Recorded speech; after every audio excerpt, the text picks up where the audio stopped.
On terms of passports, we're working on a system whereby we'll have a roving biometric machine that will be able to go around the country, so you can come do your biometrics and get your documents.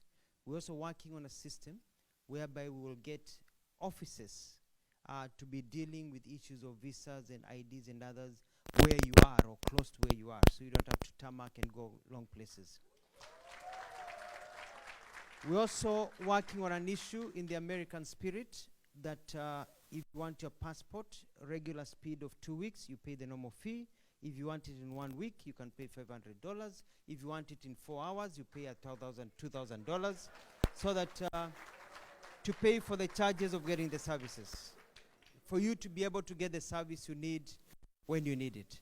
But we're also going to create a system that is predictable, so that you know when you need a document, this is what you need to do.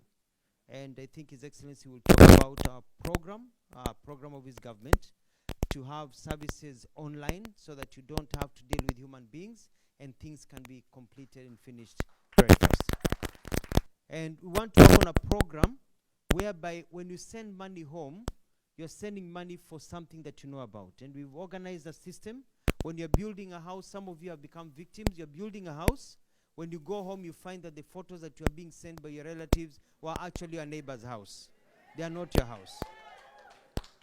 So we'll be able to line up architects. We'll be able to line up lawyers. We'll be able to line up quantity surveyors. You'll have a tracking mechanism.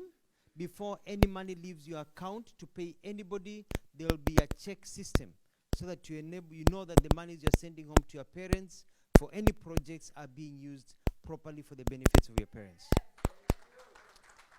The president has a very big plan on saving, and countries like Singapore, countries like China were built with foreign direct investment, and especially by people from those countries.